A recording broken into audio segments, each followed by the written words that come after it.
Do you talk with your pregnant clients about the risks of anal sphincter injuries? Do you know how to treat the anal sphincter to work with these types of injuries? In today's episode, I share the risk factors for obstetric anal sphincter injury that I learned from physiotherapist Taryn Hallam, as well as give you tips on how to treat the external anal sphincter. Hello, friends. This is Lynn Schulte, and you are listening to the Birth Healing Summit podcast. We are here for meaningful conversations that will transform the way you work with pregnant and postpartum clients. Whether it is a new perspective, tool, or technique, you'll be able to implement it into your practice today. I invite you to sit back, listen with an open mind, and grab the golden nugget today's guest has to offer. Now let's get started. Hello, everybody. Welcome to this episode. Today, I'm going to be talking about the anal sphincter muscle and risks for OASIS. But before we dive into that, I just want to remind everybody that this Friday, we will be starting our Black Friday sale that will go until Monday. There's $100 off of every online and live course, along with $50 off of any previous summit. So please check out that sale. And if you've been thinking about buying a course, please, now is a good time to do it to save you some money. All right, so let's go ahead and dive into the risks for OASIS. And this is coming from Taryn Hallam's talk that she gave at Pelvicon this year. She talked about birth injuries, and she talked about shoulder dystocia and then OASIS. And she shared with us 8 different risk factors for developing OASIS. So OASIS is obstetric anal sphincter injury. And the first risk factor is if you start labor with less than 3 centimeters of perineal length. And if it's less than 3, there's a greater risk of tearing into the sphincter muscle. The other is racial background. So Black, Latino have a 2.7% increased risk, Latino 3.6, white 5.1, and Asians 9%. So we need to keep that in mind for our Asian population. We're looking at we really want to be looking at that perineal length and let them know that they are at a greater risk. And that is because Taryn was so cute when she shared this at the conference. She's like, have you seen Asian women age? Their skin, it just doesn't sag. There's no wrinkles on older Asian women. And that's because their tissue has more stiffness to it that's lacking elasticity. And that's why they're at greater risk for tearing. So please keep that in mind if you're working with a lot of Asian women. The third risk factor is fetal size. So if the fetus is over 9 pounds, that is a greater risk for tearing into the OASIS. And then the fourth factor is family history. So if mom or sister had OASIS, you are 2 times more likely if your mom had an OASIS, you're 2 times more likely to develop it. And if your sister had it, you're 1.75 times more likely. And then the fourth is epidural analgesia. So you must be able to lengthen your pelvic floor despite the pain during labor to minimize your chances of that. And when you have epidural analgesia, you cannot feel what's going on down there. So you're at greater risk if you do get an epidural. And then the 6th is forceps delivery. If you need forceps delivery, I remember Taryn sharing this in her interview last summit when she was on the Birth Healing Summit, that is one indicator that you do want an episiotomy because it can redirect the tear away from the anal sphincter. But if you get an episiotomy and you don't get an epidural, if they need to use, if they need to do forceps and they don't use an episiotomy, you're more likely to tear into the anal sphincter muscle. And that really struck me as new information for me. I hadn't thought of using an episiotomy as a way to redirect forces away from the anal sphincter muscle. And so that's what an episiotomy does if they cut it at the right angle. And that's the biggest issue is a lot of doctors aren't angling it enough. And I believe she said like a 60-degree angle. And there are actually episiotomy scissors now where they mark like straight down and then the angle of the scissors is at 60 degrees to help avoid doing less than angle.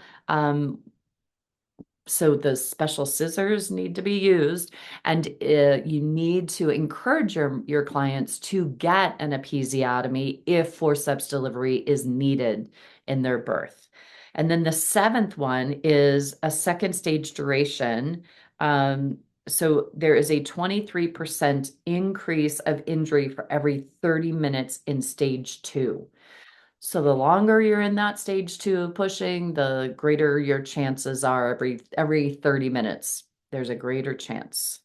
And then so ideal pushing time is 30 to 90 minutes. And then number 8 is the use of episiotomy and the type used. A lateral episiotomy is more protective of the anal sphincter muscle. So if they do an episiotomy, but they don't do it at the correct angle, then you are at greater risk there as well. So um, that is the risk factors for EAS. And then I would like to share with you how I actually treat the anal sphincter muscle itself, because this is just so critical. And I teach this in my holistic treatment of the postpartum body course. And I'm just going to teach you how I teach it there because I just want everyone to know how to work with the anal sphincter muscle, because I find that I always find knots in this muscle after birth. And we need to release the knots in that muscle for two reasons. One, it can increase pelvic floor muscle contraction. You get a much stronger contraction once the CAS is released fully. And the other is it can help close the anal sphincter. So if you go to insert your thumb to assess the sphincter muscle and your thumb slips all the way in, then then the EAS is being held open. And so what I like to do is my finger remains in vaginally, and I've just gotten done doing the intravaginal protocol I teach, and the EAS is the last step of it. And my index finger, the pad of my index finger is right at the perineal body. And then I ask my client, is it okay if I assess your sphincter muscle? And I'm going to put my thumb on the outside of your sphincter muscle, and I get their approval first. Please do not miss that step. I wasn't careful one time early on when I started assessing this, and I got an email from a client saying, I was so activated when you put your thumb on my butthole. And I was just like, I felt so bad. And I apologized profusely to her. And I have just been super careful ever since. And so just really get that buy-in, let them think about it, let it process. And okay, is it okay if I put my thumb? I just want to assess this one last muscle, is what I tell them. And then I say it's a circular muscle. So I'm just going to put my thumb on the outside. My finger is still in vaginally. And so I'm using more the pad of my thumb to assess the upper portion of the EAS. And then I use my thumbnail to assess the lower portion of it. And as I go around the clock, and I'm just looking for thickness, and you will notice difference at the different hours of the clock. And some will be nice and light and airy, and others will be thicker. And there can be multiple tightnesses throughout the clock. So if I go around, I'm like, oh, there's something tight at 10 o'clock. And then I go around, oh, 8, 7. Oh, yeah, 6 o'clock, that whole area. And then 3 o'clock too. As you go around and assess the whole clock first to see what's the biggest knot. And in this example, I'd probably say 6, 7, 8 o'clock. And so when you go to release that muscle, you need to have your external hand find the tailbone and put your external hand on the tailbone. And then your thumbnail just offers pressure, compression to that 6, 7, 8 o'clock location on the sphincter muscle. And You hold the coccyx as you just put pressure on that tightened part of the sphincter muscle, and you just wait for the release to happen. And having two hands on the body when you're doing intravaginal work is critical because there's an energy connection, and there's an energy stick that I use in my live courses that you put your hand on one end of the energy stick, and then when you put your hand on the other end, it lights up and it goes, makes a funny fun noise. And then I can hold on one end, I can have a person hold the other end of it, and then when I grab their other hand, it completes the circuit. So having your hands on the body completes the circuits between our two hands. So one hand's on the tailbone, the other hand, your finger is still in vaginally, your thumb is remaining in the same direction. I'm not twisting it around. I'm just using the pad for the upper half and the thumbnail for the lower half. And then once that 6, 7, 8 o'clock releases, now I want to reassess. Did that change 3 o'clock and 10 o'clock? And sometimes it does. Sometimes 3 o'clock still needs some work. So I will then go to 3 o'clock. And for that, I'm just using the side of my thumb, pressing into that tension, and my other hand remains on the tailbone. I wait for that to melt, and then I reassess. And then I go and check, is 10 o'clock better? Oh, it released. Okay. And then I go around again until there are zero uh, tone tension in the EAS.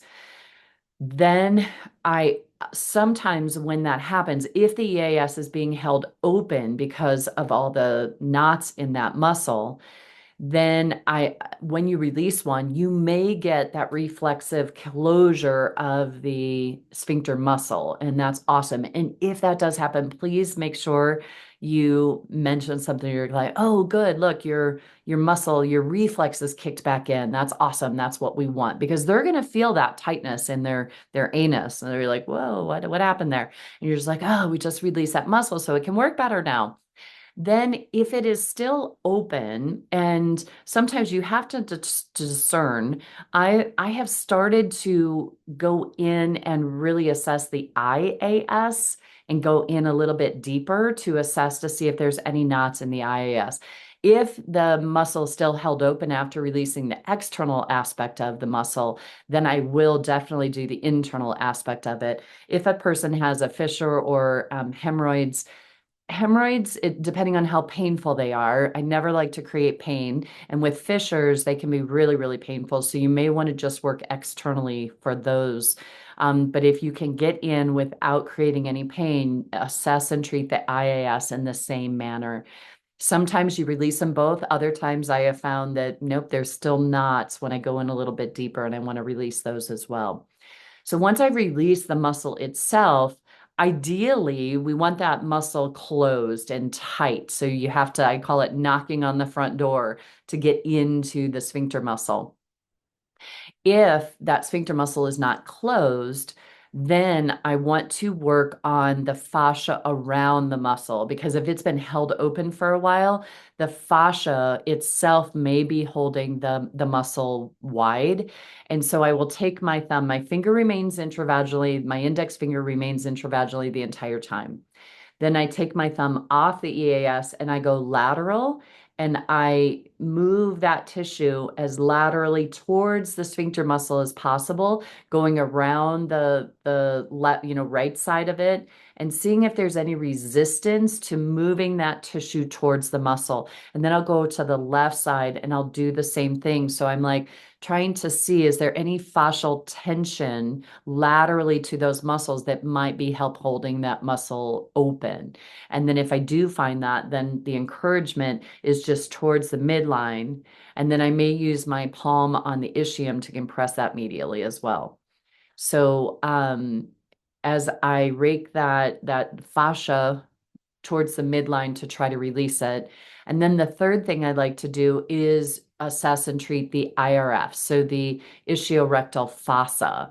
I want to go in and assess to see, can I get in as deep on the left side as I can the right side, and really make sure that there's even tone side to side in the IRF.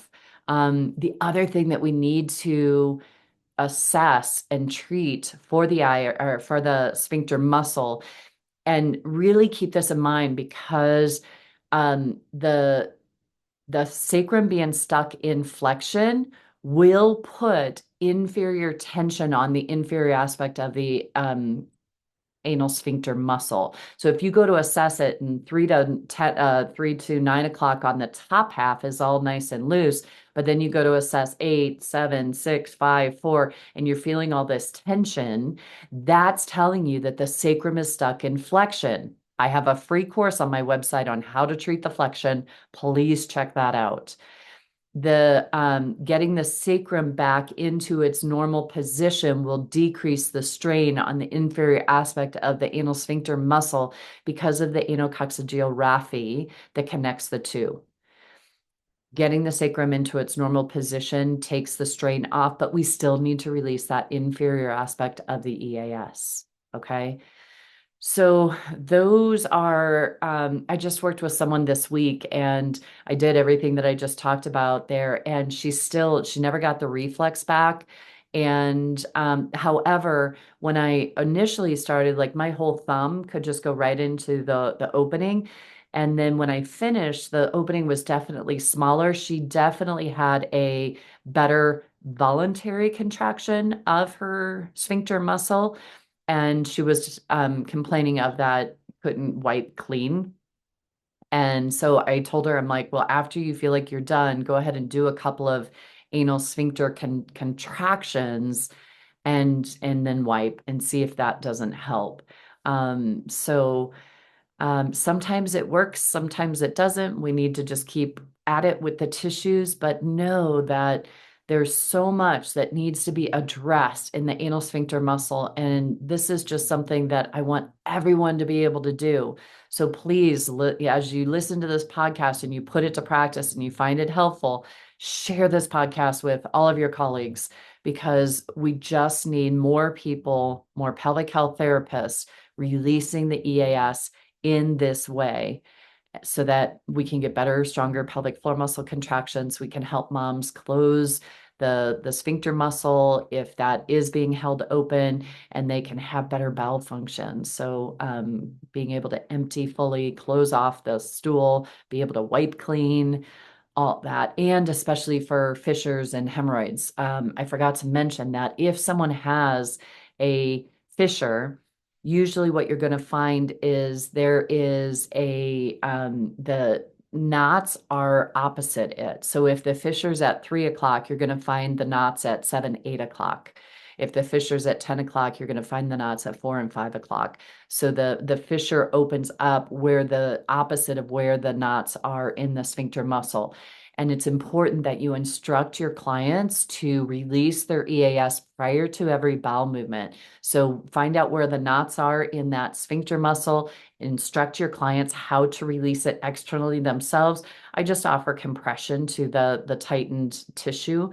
And so they can put their thumb in the anus and use their index finger if it's the lower half, or they can put their thumb in the vaginal space and use their index finger if it's on the anus, on the sphincter muscle, if it's the top half of the muscle.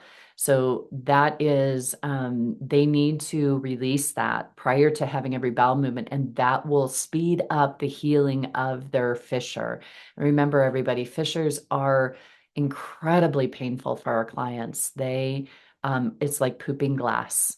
And the faster we can help them to heal, the better off they're going to be. And we need to understand that doctors are just giving them ointments. They're not changing the function of the muscle. And the knots in the muscle explain it beautifully, I think, in my mind, why the fissure happened in the first place. Because the muscle should be able to expand 360. And if it can't expand 360, it's going to expand more opposite of where it can't. And that's what I find all the time in anal sphincter injuries with fissures, is that the knots are opposite of where the fissure is. So release the knots, helps the muscle to open up 360 and takes less strain off of the open wound so that it can heal better. Okay? So that's all I know about the external anal sphincter and internal anal sphincter and the whole complex there. So please address it all. Give it a try. Let me know. I'd love to hear from you how this has helped your clients, or if you have any questions about it, please feel free to reach out to me. I'd love to hear from you. All right. Thanks everybody for listening in. Check out my sale happening this coming weekend and Black Friday weekend, and happening till Monday, Cyber Monday. We'll extend the sale to then. And I look forward to hopefully seeing you guys at some live courses next year. Here's to smoother births and faster recoveries. Take care. Bye-bye. See you on the next episode. Today's podcast was brought to you by the Institute for Birth Healing. To discover more, visit instituteforbirthhealing.com. To claim $50 off of any online course, use coupon code PODCAST50 at checkout. Till next time, I'm Lynn Schulte, founder of the Institute for Birth Healing.